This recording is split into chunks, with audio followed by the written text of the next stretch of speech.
The next step after calculating license size is to identify how many indexers are necessary for your Splunk setup. Determine the number of indexers is a tricky one. If you go by documentation of Splunk official documentation, it says single indexer can handle up to 300 GB per day. I think we all know what's the difference of statement in official documentation of any product and the actual scenarios that as a consultant or a end user you experience in the field. Based on my experience, it's good to have additional indexers for every 100 gigs of license.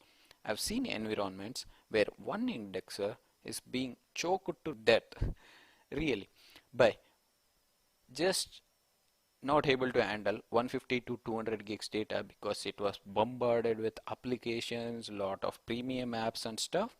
Consider the search loads on the indexer.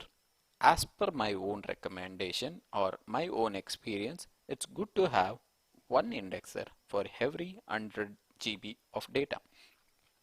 For example, less than 100 GB, one indexer should be enough.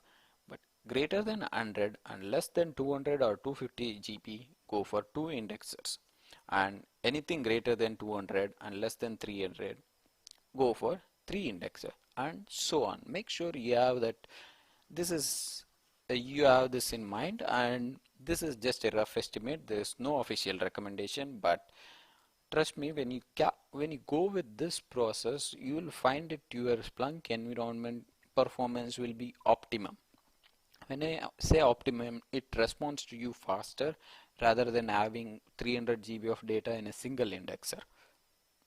Moving on, the next step is determining search ads. Calculate the number of search ads. Depending on number of different factors, the list varies. Let's say to list few of them,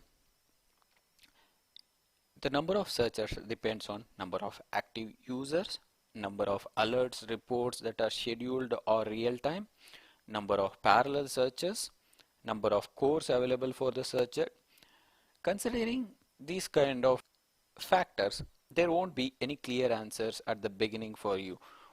You consider if you have more than 8 users, go for additional searches. So let's say I have 15 users, I'll go for 2 searches. I have 24 searches, I'll go for 24 users, I'll go for 3 searches, so on.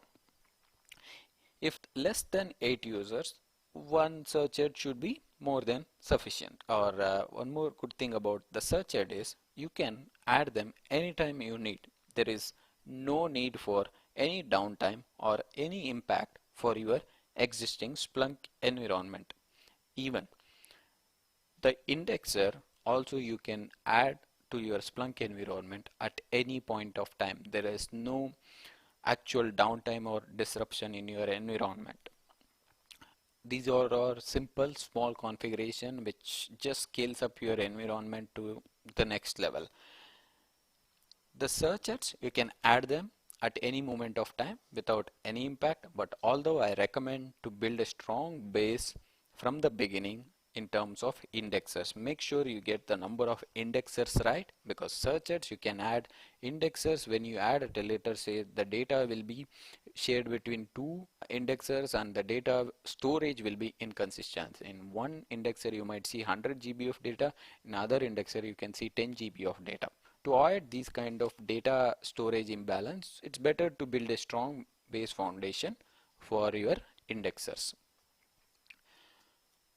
The next step in designing the architecture is to evaluate the need for AV forwarders, deployment servers, license manager. As we all know by now, these three components are optional components. We know what functionalities these components are used for. So as a Splunk architect, it will be your responsibility to choose whether to have these components in the architecture or not.